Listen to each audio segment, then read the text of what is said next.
Welcome to Cozy Tales Collective. This is a place where I read you a sleepy bedtime story. Tonight I will be reading The Secret Garden by Frances Hodgson Burnett. Before we begin, subscribe to this channel for more bedtime stories. Also, press the like button to help this channel grow. Good night and enjoy. Chapter 14. A Young Raja. The moor was hidden in mist when the morning came, and the rain had not stopped pouring down. There could be no going out of doors. Martha was so busy that Mary had no opportunity of talking to her, but in the afternoon she asked her to come and sit with her in the nursery. She came bringing the stocking she was always knitting when she was doing nothing else. "What's the matter with thee?" she asked as soon as they sat down. "Thou looks as if tha'd something to say."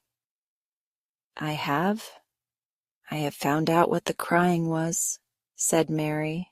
Martha let her knitting drop on her knee and gazed at her with startled eyes. "Thou hasn't," she exclaimed. "Never." "I heard it in the night," Mary went on, "and I got up and went to see where it came from. It was Colin. I found him." Martha's face became red with fright. Miss Mary," she said, half crying. "Thou shouldn't have done it, thou shouldn't. Thou'll get me in trouble. I never told thee nothing about him, but thou'll get me in trouble. I shall lose my place, and what'll mother do?" "You won't lose your place," said Mary. "He was glad I came. We talked and talked, and he said he was glad I came." "Was he?" cried Martha. "Art thou sure? Thou doesn't know what he's like when anything vexes him. He's a big lad to cry like a baby, but when he's in a passion he'll fair scream just to frighten us. He knows us daren't call our souls our own." "He wasn't vexed," said Mary. "I asked him if I should go away, and he made me stay. He asked me questions, and I sat on a big footstool and talked to him about India and about the robin and gardens. He wouldn't let me go. He let me see his mother's picture. Before I left him, I sang him to sleep." Martha fairly gasped with amazement. "I can scarcely believe thee," she protested. "It's as if tha'd walked straight into a lion's den. If he'd been like he is most times, he'd have throwed himself into one of his tantrums and roused the house. He won't let strangers look at him." "He let me look at him. I looked at him all the time, and he looked at me. We stared," said Mary. "I don't know what to do," cried agitated Martha. "If Mrs. Medlock finds out, she'll think I broke orders and told thee, and I shall be packed back to mother." "He is not going to tell Mrs. Medlock anything about it yet. It's to be a sort of secret just at first," said Mary firmly. "And he says everybody is obliged to do as he pleases." "Aye, that's true enough." "The bad lad," sighed Martha, wiping her forehead with her apron. "He says Mrs. Medlock must, and he wants me to come and talk to him every day, and you are to tell me when he wants me." "Me?" said Martha. "I shall lose my place. I shall for sure." "You can't if you are doing what he wants you to do, and everybody is ordered to obey him," Mary argued. "Does that mean to say," cried Martha with wide-open eyes, "that he was nice to thee?" "I think he almost liked me," Mary answered. "Then thou must have bewitched him," decided Martha, drawing a long breath. "Do you mean magic?" inquired Mary. I've heard about magic in India, but I can't make it. I just went into his room and I was so surprised to see him I stood and stared. And then he turned round and stared at me. And he thought I was a ghost or a dream, and I thought perhaps he was. And it was so queer being there alone together in the middle of the night and not knowing about each other. And we began to ask each other questions, and when I asked him if I must go away, he said I must not. "The world's coming to an end," gasped Martha. "What is the matter with him?" asked Mary. "Nobody knows for sure and certain," said Martha. "Mr. Craven went off his head like when he was born. The doctors thought he'd have to be put in an asylum. It was because Mrs. Craven died like I told you. He wouldn't set eyes on the baby. He just raved and said it'd be another hunchback like him and it'd better die." "Is Colin a hunchback?" Mary asked. "He didn't look like one." "He isn't yet," said Martha, "but he began all wrong. Mother said that there was enough trouble and raging in the house to set any child wrong. They was afraid his back was weak, and they've always been taking care of it, keeping him lying down and not letting him walk. Once they made him wear a brace, but he fretted so he was downright ill. Then a big doctor came to see him and made them take it off. He talked to the other doctor quite rough, in a polite way. He said there'd been too much medicine and too much letting him have his own way. I think he's a very spoiled boy," said Mary. "He's the worst young nowt as ever was," said Martha. "I won't say as he hasn't been ill a good bit. He's had coughs and colds that's nearly killed him 2 or 3 times. Once he had rheumatic fever and once he had typhoid. Mrs. Medlock did get a fright then. He'd been out of his head and she was talking to the nurse, thinking he didn't know nothin', and she said, 'He'll die this time sure enough, and best thing for him and for everybody.' And she looked at him, and there he was with his big eyes open, staring at her as sensible as she was herself. She didn't know what had happened, but he just stared at her and says, 'You give me some water and stop talking.'" "Do you think he will die?" asked Mary. "Mother says there's no reason why any child should live that gets no fresh air and doesn't do nothing but lie on his back and read picture books and take medicine. He's weak and hates the trouble of being taken out of doors, and he gets cold so easy he says it makes him ill." Mary sat and looked at the fire. "I wonder," she said slowly, "if it would not do him good to go out into a garden and watch things growing. It did me good." "One of the worst fits he ever had," said Martha, "was one time they took him out where the roses is by the fountain. He'd been readin' in a paper about people gettin' something he called rose cold, and he began to sneeze and said he'd got it, and then a new gardener as didn't know the rules passed by and looked at him curious. He threw himself into a passion, and he said he'd looked at him because he was going to be a hunchback. He cried himself into a fever and was ill all night. If he ever gets angry at me, I'll never go and see him again," said Mary. "He'll have thee if he wants thee," said Martha. "Thou may as well know that at the start." Very soon afterward a bell rang, and she rolled up her knitting. "I dare say the nurse wants me to stay with him a bit," she said. "I hope he's in a good temper." She was out of the room about 10 minutes, and then she came back with a puzzled expression. "Well, tha has bewitched him," she said. He's up on his sofa with his picture books. He's told the nurse to stay away until 6 o'clock. I'm to wait in the next room. The minute she was gone, he called me to him and says, I want Mary Lennox to come and talk to me, and remember you're not to tell anyone. You'd better go as quick as you can. Mary was quite willing to go quickly. She did not want to see Colin as much as she wanted to see Dickon, but she wanted to see him very much. There was a bright fire on the hearth when she entered his room, and in the daylight she saw it was a very beautiful room indeed.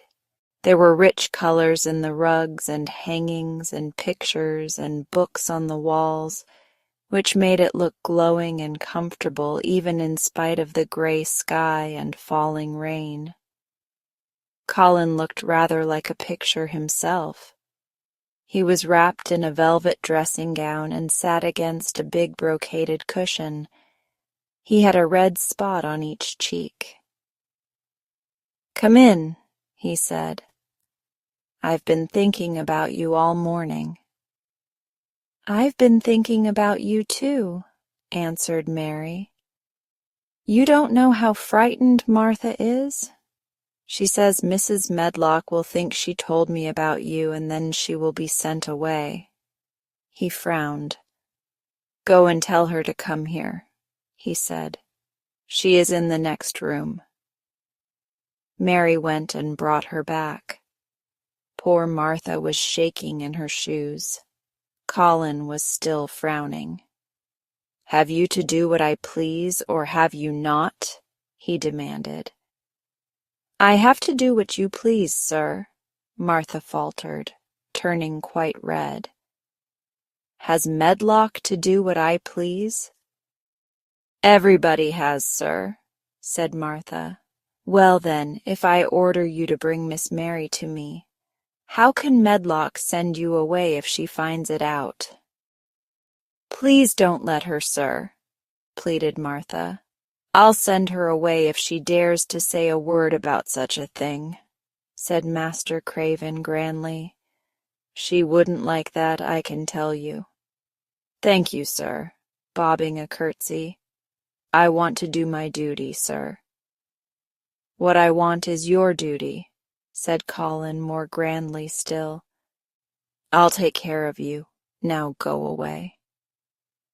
When the door closed behind Martha, Colin found Mistress Mary gazing at him as if he had set her wondering. "Why do you look at me like that?" he asked her. "What are you thinking about?" "I am thinking about two things." "What are they? Sit down and tell me." "This is the first one," said Mary, seating herself on the big stool. "Once in India I saw a boy who was a Rajah. He had rubies and emeralds and diamonds stuck all over him. He spoke to his people just as you spoke to Martha. Everybody had to do everything he told them, in a minute. I think they would have been killed if they hadn't." "I shall make you tell me about Rajahs presently," he said. "But first tell me what the second thing was." "I was thinking," said Mary, "how different you are from Dickon." "Who is Dickon?" he said. "What a queer name." She might as well tell him, she thought. She could talk about Dickon without mentioning the secret garden. She had liked to hear Martha talk about him. Besides, she longed to talk about him. It would seem to bring him nearer. "He is Martha's brother. He is 12 years old," she explained. "He is not like anyone else in the world. He can charm foxes and squirrels and birds just as the natives in India charm snakes. He plays a very soft tune on a pipe, and they come and listen." There were some big books on a table at his side, and he dragged one suddenly toward him. "There is a picture of a snake charmer in this," he exclaimed. "Come and look at it. The book was a beautiful one with superb colored illustrations, and he turned to one of them. "Can he do that?" he asked eagerly. "He played on his pipe and they listened," Mary explained. "But he doesn't call it magic. He says it's because he lives on the moor so much and he knows their ways. He says he feels sometimes as if he was a bird or a rabbit himself. He likes them so. I think he asked the robin questions. It seemed as if they talked to each other in soft chirps." Colin lay back on his cushion and his eyes grew larger and larger and the spots on his cheeks burned. "Tell me some more about him," he said. "He knows all about eggs and nests," Mary went on. "And he knows where foxes and badgers and otters live. He keeps them secret so that other boys won't find their holes and frighten them. He knows about everything that grows or lives on the moor." "Does he like the moor?" said Colin. "How can he when it's such a great, bare, dreary place?" "It's the most beautiful place," protested Mary. "Thousands of lovely things grow on it, and there are thousands of little creatures all busy building nests and making holes and burrows and chippering or singing or squeaking to each other. They are so busy and having such fun under the earth or in the trees or heather. It's their world." "How do you know all that?" said Colin, turning on his elbow to look at her. "I have never been there once, really," said Mary, suddenly remembering. "I only drove over it in the dark. I thought it was hideous. Martha told me about it first, and then Dickon. When Dickon talks about it, you feel as if you saw things and heard them, and as if you were standing in the heather with the sun shining and the gorse smelling like honey, and all full of bees and butterflies." "You never see anything if you are ill," said Colin restlessly. He looked like a person listening to a new sound in the distance and wondering what it was. "You can't if you stay in a room," said Mary. "I couldn't go on the moor," he said in a resentful tone. Mary was silent for a minute, and then she said something bold. "You might, sometime." He moved as if he were startled. "Go on the moor. How could I? I am going to die." "How do you know?" said Mary unsympathetically. She didn't like the way he had of talking about dying. She did not feel very sympathetic. She felt rather as if he almost boasted about it. "Oh, I've heard it ever since I remember," he answered crossly. "They are always whispering about it and thinking I don't notice. They wish I would, too." Mistress Mary felt quite contrary. She pinched her lips together. "If they wished I would," she said, "I wouldn't." "Who wishes you would?" "The servants, and of course Dr. Craven, because he would get Misselthwaite and be rich instead of poor. He daren't say so, but he always looks cheerful when I am worse. When I had typhoid fever, his face got quite fat. I think my father wishes it too." "I don't believe he does," said Mary quite obstinately. That made Colin turn and look at her again. "Don't you?" he said. And then he lay back on his cushion and was still, as if he were thinking. And there was quite a long silence. Perhaps they were both of them thinking strange things children do not usually think of.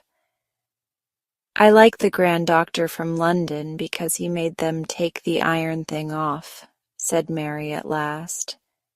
"Did he say you were going to die?" "No." "What did he say?" "He didn't whisper," Colin answered. Perhaps he knew I hated whispering. I heard him say one thing quite aloud. He said, the lad might live if he would make up his mind to it. Put him in the humor. It sounded as if he was in a temper. I'll tell you who would put you in the humor, perhaps, said Mary, reflecting. She felt as if she would like this thing to be settled one way or the other. I believe Dickon would. He's always talking about live things. He never talks about dead things or things that are ill. He's always looking up in the sky to watch birds flying, or looking down at the earth to see something growing. He has such round blue eyes, and they are so wide open with looking about. And he laughs such a big laugh with his wide mouth, and his cheeks are as red as cherries. She pulled her stool nearer to the sofa, and her expression quite changed at the remembrance of the wide, curving mouth and wide open eyes. See here, she said. Don't let us talk about dying. I don't like it. Let us talk about living. Let us talk and talk about Dickon. And then we will look at your pictures. It was the best thing she could have said. To talk about Dickon meant to talk about the moor and about the cottage and the 14 people who lived in it on 16 shillings a week, and the children who got fat on the moor grass like the wild ponies, and about Dickon's mother and the skipping rope and the moor with the sun on it, and about pale green points sticking up out of the black sod. And it was all so alive that Mary talked more than she had ever talked before, and Colin both talked and listened as he had never done either before. And they both began to laugh over nothings as children will when they are happy together. And they laughed so that in the end they were making as much noise as if they had been two ordinary, healthy, natural 10-year-old creatures, instead of a hard, little, unloving girl and a sickly boy who believed that he was going to die. They enjoyed themselves so much that they forgot the pictures and they forgot about the time. They had been laughing quite loudly over Ben Weatherstaff, and his Robin, and Colin was actually sitting up as if he had forgotten about his weak back when he suddenly remembered something. Do you know there is one thing we have never once thought of, he said. We are cousins. It seemed so queer that they had talked so much and never remembered this simple thing that they laughed more than ever, because they had got into the humor to laugh at anything. And in the midst of the fun, the door opened, and in walked Dr. Craven and Mrs. Medlock. Dr. Craven started in actual alarm, and Mrs. Medlock almost fell back because he had accidentally bumped against her. "Good Lord!" exclaimed poor Mrs. Medlock, with her eyes almost starting out of her head. "Good Lord! What is this?" said Dr. Craven, coming forward. "What does it mean?" Then Mary was reminded of the boy Rajah again. Colin answered as if neither the doctor's alarm nor Mrs. Medlock's terror were of the slightest consequence. He was as little disturbed or frightened as if an elderly cat and dog had walked into the room. "This is my cousin, Mary Lennox," he said. "I asked her to come and talk to me. I like her. She must come and talk to me whenever I send for her." Dr. Craven turned reproachfully to Mrs. Medlock. "Oh, sir," she panted. "I don't know how it's happened. There's not a servant on the place that'd dare to talk. They all have their orders." "Nobody told her anything," said Colin. "She heard me crying and found me herself. I'm glad she came. Don't be silly, Medlock." Mary saw that Dr. Craven did not look pleased, but it was quite plain that he dare not oppose his patient. He sat down by Colin and felt his pulse. "I am afraid there has been too much excitement." "Excitement is not good for you, my boy," he said. "I should be excited if she kept away," answered Colin, his eyes beginning to look dangerously sparkling. "I am better. She makes me better. The nurse must bring up her tea with mine. We will have tea together." Mrs. Medlock and Dr. Craven looked at each other in a troubled way, but there was evidently nothing to be done. "He does look rather better, sir," ventured Mrs. Medlock, "but, thinking the matter over, he looked better this morning before she came into the room." "She came into the room last night. She stayed with me a long time. She sang a Hindustani song to me, and it made me go to sleep," said Colin. "I was better when I wakened up. I wanted my breakfast. I want my tea now. Tell Nurse Medlock." Dr. Craven did not stay very long. He talked to the nurse for a few minutes when she came into the room and said a few words of warning to Colin. He must not talk too much. He must not forget that he was ill. He must not forget that he was very easily tired. Mary thought that there seemed to be a number of uncomfortable things he was not to forget. Colin looked fretful and kept his strange, black-lashed eyes fixed on Dr. Craven's face. "I want to forget it," he said at last. "She makes me forget it. That is why I want her." Dr. Craven did not look happy when he left the room. He gave a puzzled glance at the little girl sitting on the large stool. She had become a stiff, silent child again as soon as he entered, and he could not see what the attraction was. The boy actually did look brighter, however, and he sighed rather heavily as he went down the corridor. Chapter 15. Nest Building. After another week of rain, the high arch of blue sky appeared again, and the sun which poured down was quite hot. Though there had been no chance to see either the secret garden or Dickon, Mistress Mary had enjoyed herself very much. The week had not seemed long. She had spent hours of every day with Colin in his room, talking about Rajas or gardens or Dickon and the cottage on the moor. They had looked at the splendid books and pictures, and sometimes Mary had read things to Colin, and sometimes he had read a little to her. When he was amused and interested, she thought he scarcely looked like an invalid at all, except that his face was so colorless and he was always on the sofa. "You are a sly young one to listen and get out of your bed to go following things up like you did that night," Mrs. Medlock said once. "But there's no saying it's not been a sort of blessing to the lot of us. He's not had a tantrum or a whining fit since you made friends. The nurse was just going to give up the case because she was so sick of him, but she says she doesn't mind staying now you've gone on duty with her," laughing a little. In her talks with Colin, Mary had tried to be very cautious about the secret garden. There were certain things she wanted to find out from him, but she felt that she must find them out without asking him direct questions.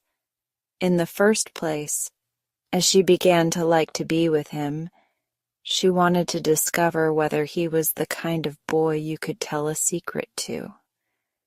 He was not in the least like Dickon, but he was evidently so pleased with the idea of a garden no one knew anything about that she thought perhaps he could be trusted. But she had not known him long enough to be sure.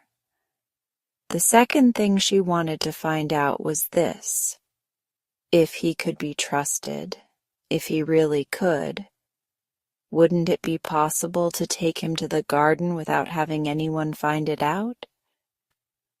The Grand Doctor had said that he must have fresh air, and Colin had said that he would not mind fresh air in a secret garden.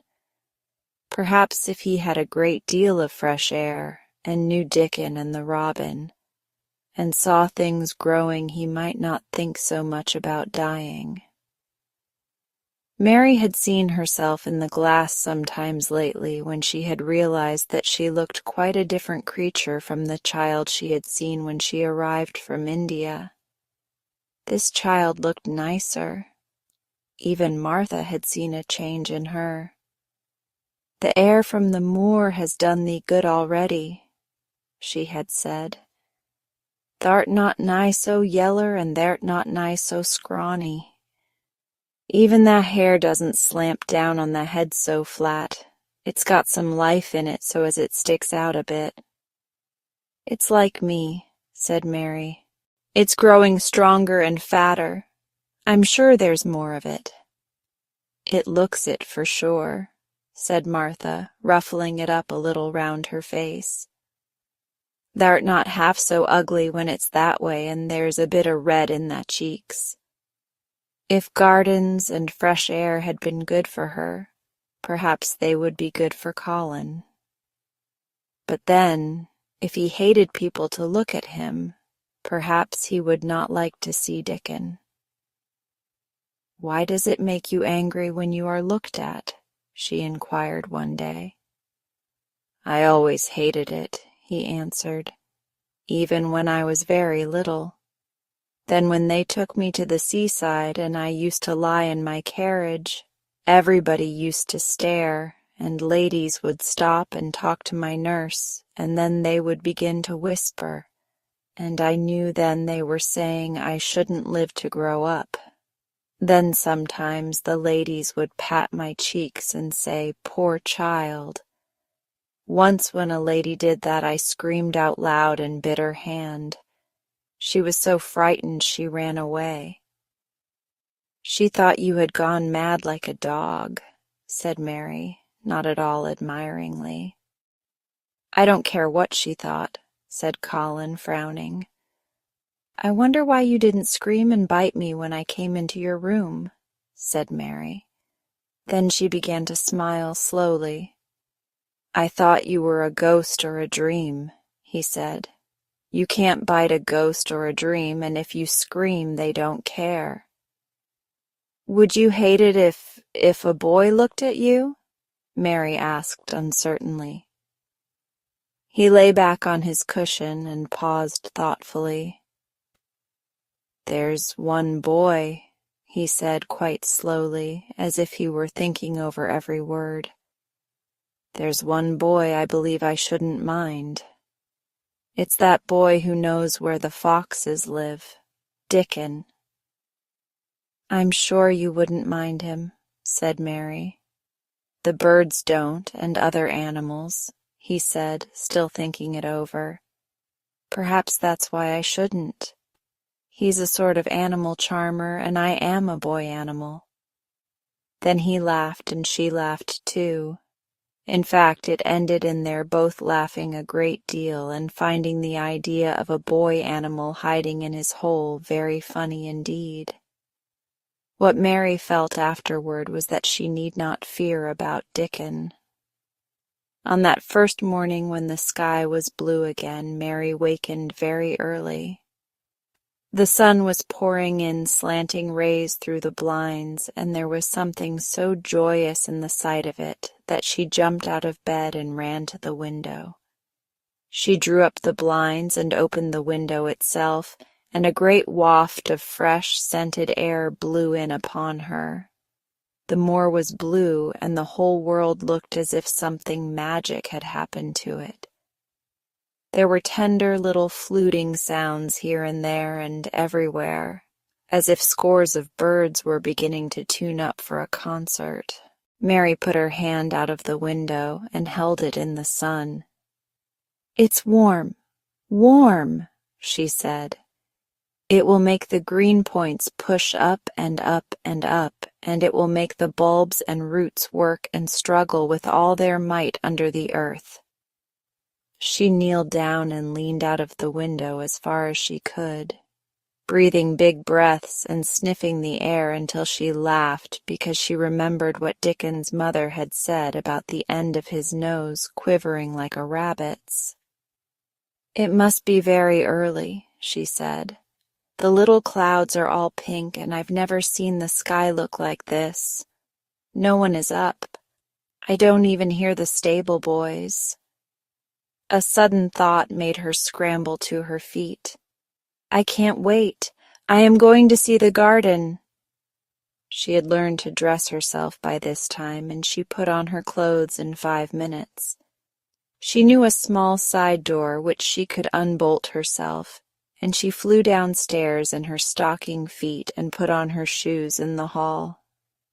She unchained and unbolted and unlocked, and when the door was open she sprang across the step with one bound. And there she was standing on the grass, which seemed to have turned green, and with the sun pouring down on her and warm, sweet wafts about her, and the fluting and twittering and singing coming from every bush and tree. She clasped her hands for pure joy and looked up in the sky, and it was so blue and pink and pearly and white and flooded with springtime light that she felt as if she must flute and sing aloud herself, and knew that thrushes and robins and skylarks could not possibly help it. She ran around the shrubs and paths toward the secret garden. "It is all different already," she said. "The grass is greener, and things are sticking up everywhere, and things are uncurling, and green buds of leaves are showing. This afternoon I am sure Dickon will come." The long, warm rain had done strange things to the herbaceous beds which bordered the walk by the lower wall. There were things sprouting and pushing out from the roots of clumps of plants, and there were actually here and there glimpses of royal purple and yellow unfurling among the stems of crocuses. 6 months before, Mistress Mary would not have seen how the world was waking up, but now she missed nothing.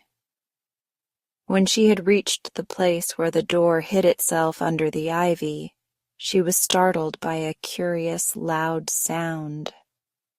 It was the caw of a crow, and it came from the top of the wall, and when she looked up there sat a big, glossy-plumaged blue-black bird, looking down at her very wisely indeed. She had never seen a crow so close before, and he made her a little nervous. But the next moment he spread his wings and flapped away across the garden. She hoped he was not going to stay inside, and she pushed the door open, wondering if he would. When she got fairly into the garden, she saw that he probably did intend to stay because he had alighted on a dwarf apple tree, and under the apple tree was lying a little reddish animal with a bushy tail, and both of them were watching the stooping body and rust-red head of Dickon, who was kneeling on the grass working hard. Mary flew across the grass to him. "Oh, Dickon, Dickon," she cried out. "How could you get here so early? How could you? The sun has only just got up." He got up himself, laughing and glowing and tousled, his eyes like a bit of the sky. He said. "I was up long before him. How could I have stayed abed? The world's all fair begun again this mornin', it has, and it's workin' and hummin' and scratchin' and pipin' and nest buildin' and breathin' out scents till you've got to be out on it 'stead o' lying on your back. When the sun did jump up, the moor went mad for joy, and I was in the midst of the heather, and I run like mad myself, shoutin' and singin', and I come straight here. I couldn't have stayed away. Why, the garden was lying here waitin'." Mary put her hands on her chest, panting as if she had been running herself. "Oh, Dickon, Dickon," she said, "I'm so happy I can scarcely breathe." Seeing him talking to a stranger, the little bushy-tailed animal rose from its place under the tree and came to him, and the rook, cawing once, flew down from its branch and settled quietly on his shoulder. "This is the little fox cub," he said, rubbing the little reddish animal's head. "It's named Captain, and this here's Soot. Soot he flew across the moor with me, and Captain he runs same as if the hounds had been after him. They both felt same as I did." Neither of the creatures looked as if he were the least afraid of Mary. When Dickon began to walk about, Soot stayed on his shoulder and Captain trotted quietly close to his side. "See here," said Dickon. "See how these is pushed up, and these, and look at these here." He threw himself upon his knees, and Mary went down beside him.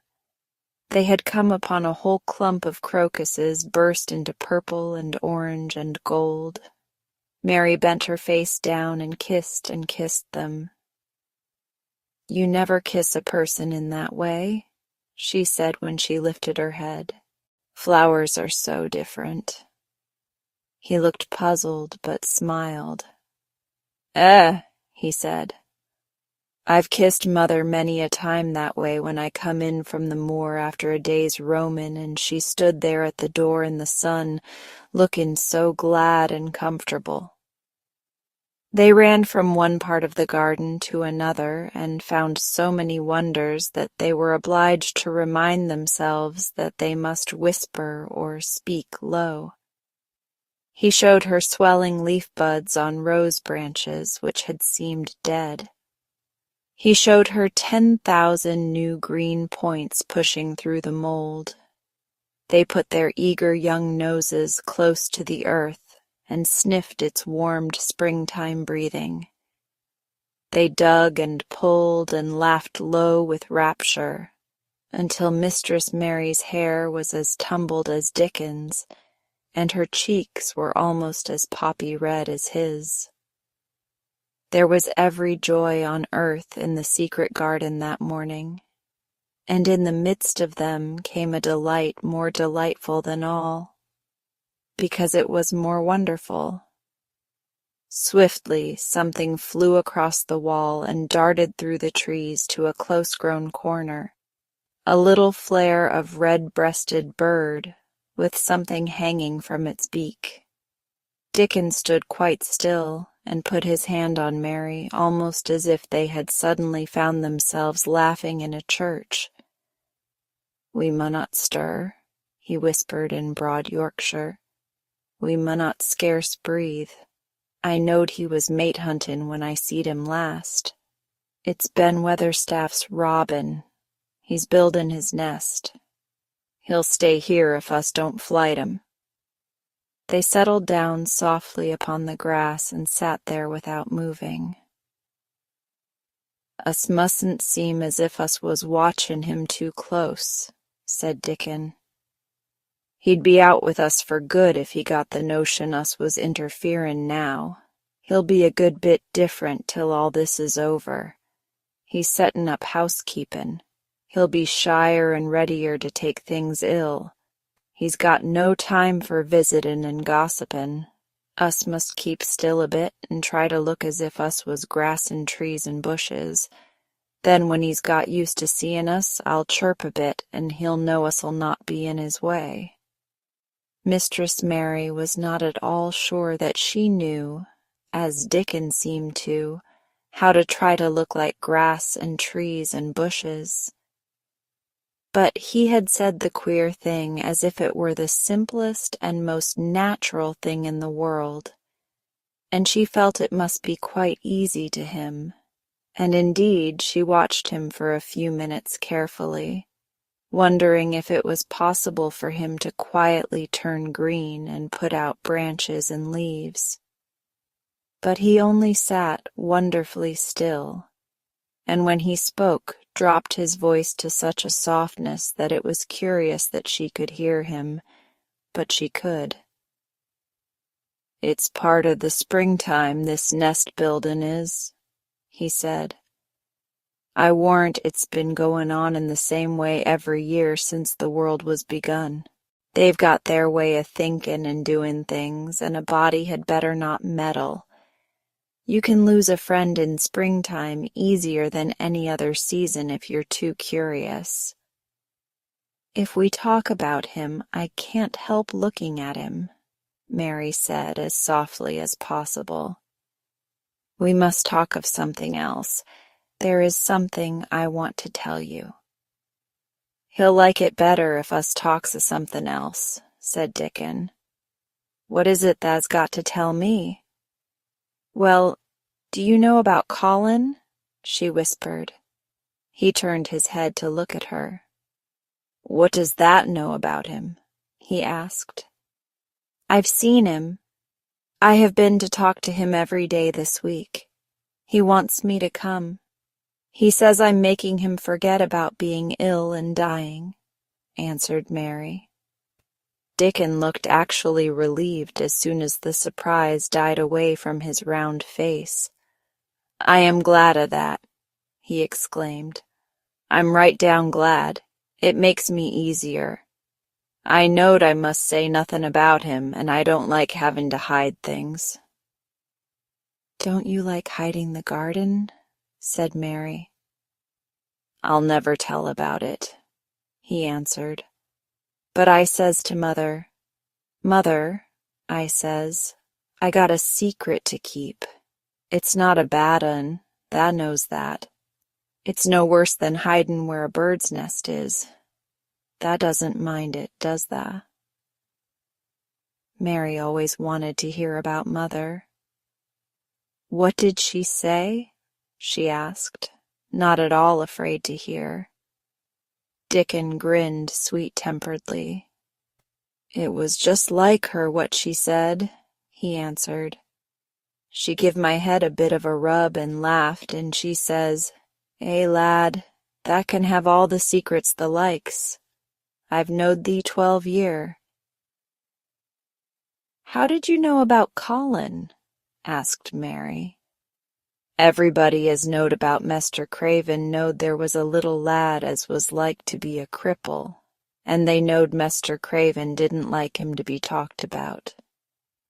Folks is sorry for Mester Craven because Mrs. Craven was such a pretty young lady and they was so fond of each other. Mrs. Medlock stops in our cottage whenever she goes to Thwaite, and she doesn't mind talking to Mother before us children, because she knows us has been brought up to be trusty. How did that find out about him? Martha was in fine trouble the last time she came home. She said tha'd heard him frettin' and tha was asking questions, and she didn't know what to say." Mary told him her story about the midnight wuthering of the wind which had wakened her, and about the faint, far-off sounds of the complaining voice which had led her down the dark corridors with her candle, and had ended with her opening of the door of the dimly lighted room with the carven, four-posted bed in the corner. When she described the small, ivory-white face and the strange black-rimmed eyes, Dickon shook his head.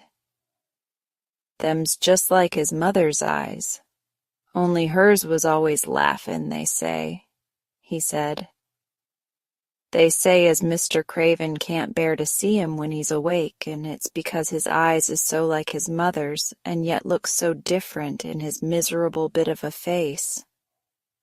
"Do you think he wants him to die?" whispered Mary. "No, but he wishes he'd never been born. Mother, she says that's the worst thing on earth for a child. Them as is not wanted scarce ever thrives. Mester Craven, he'd buy anything as money could buy for the poor lad, but he'd like to forget as he's on earth. For one thing, he's afraid he'll look at him some day and find he's growed hunchback. Colin's so afraid of it himself that he won't sit up, said Mary. He says he's always thinking that if he should feel a lump coming, he should go crazy and scream himself to death. He oughtn't to lie there thinking things like that, said Dickon. No lad could get well as thought them sort of things. The fox was lying on the grass close by him, looking up to ask for a pat now and then, and Dickon bent down and rubbed his neck softly and thought a few minutes in silence. Presently he lifted his head and looked round the garden. When first we got in here, he said, it seemed like everything was gray. Look round now and tell me if thou doesn't see a difference. Mary looked and caught her breath a little. Why, she cried, the gray wall is changing. It is as if a green mist were creeping over it. It's almost like a green gauze veil. Aye, said Dickon, and it'll be greener and greener till the gray's all gone. Can thou guess what I was thinking? I know it was something nice, said Mary eagerly. I believe it was something about Colin. I was thinking that if he was out here, he wouldn't be watching for lumps to grow on his back. He'd be watching for buds to break on the rose bushes, and he'd likely be healthier, explained Dickon. I was wondering if us could ever get him in the humor to come out here and lie under the trees in his carriage. I've been wondering that myself. I've thought of it almost every time I've talked to him, said Mary. I've wondered if he could keep a secret, and I've wondered if we could bring him here without anyone seeing us. I thought perhaps you could push his carriage. The doctor said he must have fresh air, and if he wants us to take him out, no one dare disobey him. He won't go out for other people, and perhaps they will be glad if he will go out with us. He could order the gardeners to keep away so they wouldn't find out. Dickon was thinking very hard as he scratched Captain's back. It'd be good for him, I'll warrant, he said. Us not be thinking he'd better never been born. Us be just two children watching a garden grow, and he'd be another. Two lads and a little lass just looking on at the springtime. I warrant it'd be better than doctor's stuff. He's been lying in his room so long, and he's always been so afraid of his back, that it has made him queer, said Mary. He knows a good many things out of books, but he doesn't know anything else. He says he has been too ill to notice things, and he hates going out of doors and hates gardens and gardeners, but he likes to hear about this garden because it is a secret. I daren't tell him much, but he said he wanted to see it. Us'll have him out here sometime for sure, said Dickon. I could push his carriage well enough. Has thou noticed how the robin and his mate has been working while we've been sittin' here? Look at him perched on that branch wonderin' where it'd be best to put that twig he's got in his beak. He made one of his low whistling calls, and the robin turned his head and looked at him inquiringly, still holding his twig. Dickon spoke to him as Ben Weatherstaff did, but Dickon's tone was one of friendly advice. "Where's ever that puts it," he said, "it'll be all right. Thou knew how to build the nest before thou came out of the egg. Get on with thee, lad. Thou'st got no time to lose." "Oh, I do like to hear you talk to him," Mary said, laughing delightedly. "Ben Weatherstaff scolds him and makes fun of him, and he hops about and looks as if he understood every word, and I know he likes it. Ben Weatherstaff says he is so conceited he would rather have stones thrown at him than not be noticed." Dickon laughed too, and went on talking. "Thou knows us won't trouble thee," he said to the robin. "Us is near bein' wild things ourselves. Us is nest buildin' too, bless thee. Look out that doesn't tell on us." And though the robin did not answer, because his beak was occupied, Mary knew that when he flew away with his twig to his own corner of the garden, the darkness of his dew-bright eye meant that he would not tell their secret for the world. Chapter 16. "I won't," said Mary. They found a great deal to do that morning, and Mary was late in returning to the house and was also in such a hurry to get back to her work that she quite forgot Colin until the last moment. "Tell Colin that I can't come and see him yet," she said to Martha. "I'm very busy in the garden." Martha looked rather frightened. "Eh, Miss Mary," she said, "it may put him all out of humor when I tell him that." But Mary was not as afraid of him as other people were, and she was not a self-sacrificing person. "I can't stay," she answered. "Dickon's waiting for me," and she ran away. The afternoon was even lovelier and busier than the morning had been. Already nearly all the weeds were cleared out of the garden, and most of the roses and trees had been pruned or dug about. Dickon had brought a spade of his own, and he had taught Mary to use all her tools, so that by this time it was plain that though the lovely wild place was not likely to become a gardener's garden, it would be a wilderness of growing things before the springtime was over. "There'll be apple blossoms and cherry blossoms overhead," Dickon said, working away with all his might. "And there'll be peach and plum trees in bloom against the walls, and the grass'll be a carpet of flowers." The little fox and the rook were as happy and busy as they were, and the robin and his mate flew backward and forward like tiny streaks of lightning. Sometimes the rook flapped his black wings and soared away over the treetops in the park.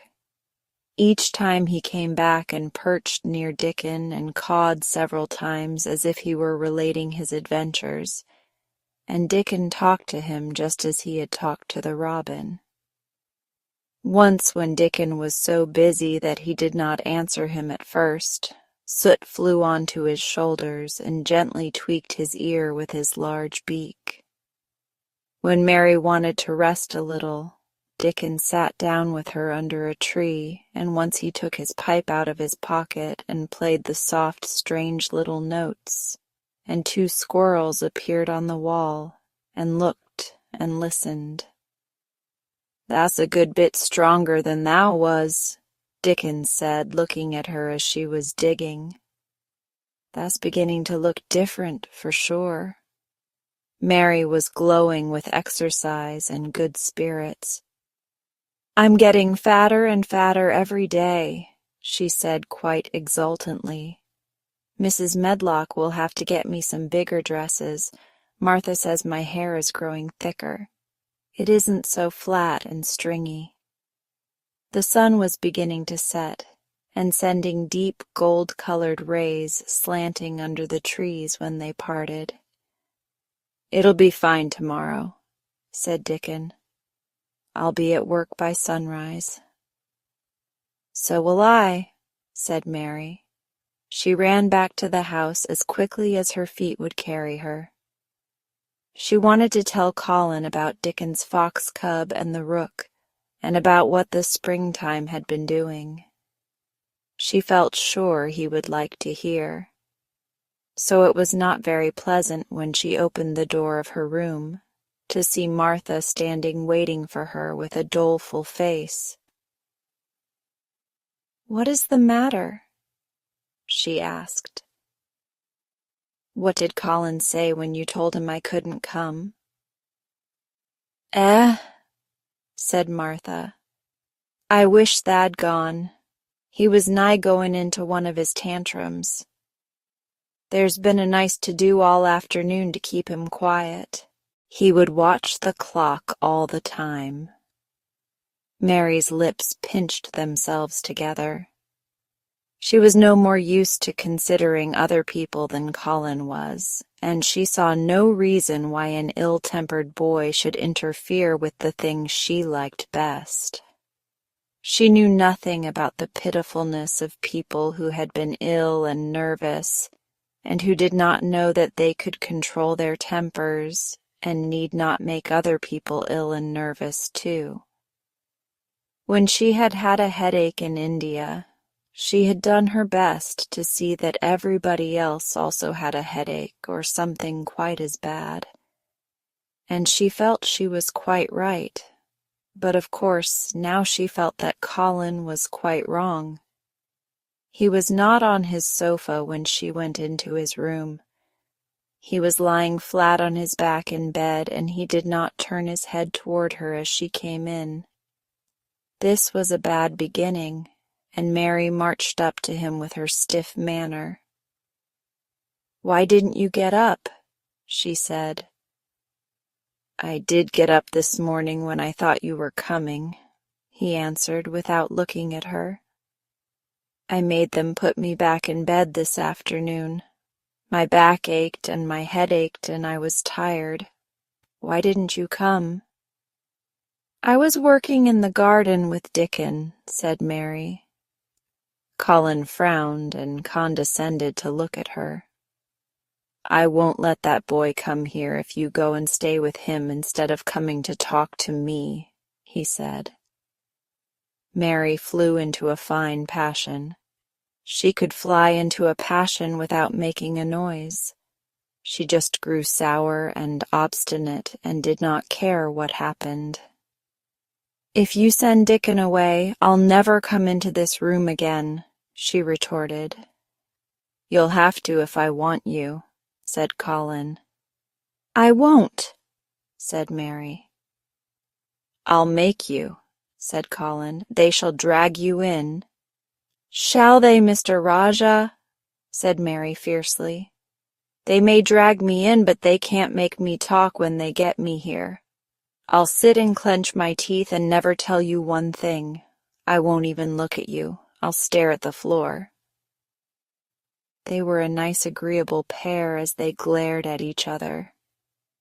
If they had been two little street boys, they would have sprung at each other and had a rough-and-tumble fight. As it was, they did the next thing to it. "You are a selfish thing," cried Colin. "What are you?" said Mary. "Selfish people always say that. Anyone is selfish who doesn't do what they want. You're more selfish than I am. You're the most selfish boy I ever saw." "I'm not," snapped Colin. "I'm not as selfish as your fine Dickon is. He keeps you playing in the dirt when he knows I am all by myself. He's selfish, if you like." Mary's eyes flashed fire. "He's nicer than any other boy that ever lived," she said. He's like an angel." It might sound rather silly to say that, but she did not care. "A nice angel," Colin sneered ferociously. "He's a common cottage boy off the moor." "He's better than a common Rajah," retorted Mary. "He's 1,000 times better." Because she was the stronger of the two, she was beginning to get the better of him. The truth was that he had never had a fight with anyone like himself in his life, and, upon the whole, it was rather good for him, though neither he nor Mary knew anything about that. He turned his head on his pillow and shut his eyes. and a big tear was squeezed out and ran down his cheek. He was beginning to feel pathetic and sorry for himself, not for anyone else. "I'm not as selfish as you because I'm always ill and I'm sure there is a lump coming on my back," he said, "and I am going to die besides." "You're not," contradicted Mary unsympathetically. He opened his eyes quite wide with indignation. He had never heard such a thing said before. He was at once furious and slightly pleased if a person could be both at the same time. "I'm not," he cried. "I am. You know I am. Everybody says so." "I don't believe it," said Mary sourly. "You just say that to make people sorry. I believe you're proud of it. I don't believe it. If you were a nice boy, it might be true, but you're too nasty." In spite of his invalid back, Colin sat up in bed in quite a healthy rage. "Get out of the room!" he shouted, and he caught hold of his pillow and threw it at her. He was not strong enough to throw it far, and it only fell at her feet, but Mary's face looked as pinched as a nutcracker. "I'm going," she said, "and I won't come back." She walked to the door, and when she reached it, she turned round and spoke again. "I was going to tell you all sorts of nice things," she said. "Dickon brought his fox and his rook, and I was going to tell you all about them. Now I won't tell you a single thing." She marched out of the door and closed it behind her, and there, to her great astonishment, she found the trained nurse standing as if she had been listening, and more amazing still, she was laughing. She was a big, handsome young woman who ought not to have been a trained nurse at all, as she could not bear invalids, and she was always making excuses to leave Colin to Martha or anyone else who would take her place. Mary had never liked her, and she simply stood and gazed up at her as she stood giggling into her handkerchief. "What are you laughing at?" she asked her. "At you two young ones," said the nurse. "It's the best thing that could happen to this sickly, pampered thing, to have someone to stand up to him that's as spoiled as himself." And she laughed into her handkerchief again. "If he'd had a young vixen of a sister to fight with, it would have been the saving of him." "Is he going to die?" "I don't know, and I don't care," said the nurse. "Hysterics and temper are half what ails him." "What are hysterics?" asked Mary. "You'll find out if you work him into a tantrum after this. But at any rate, you've given him something to have hysterics about, and I'm glad of it." Mary went back to her room, not feeling at all as she had felt when she had come in from the garden.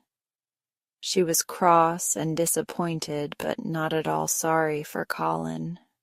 She had looked forward to telling him a great many things, and she had meant to try to make up her mind whether it would be safe to trust him with the great secret.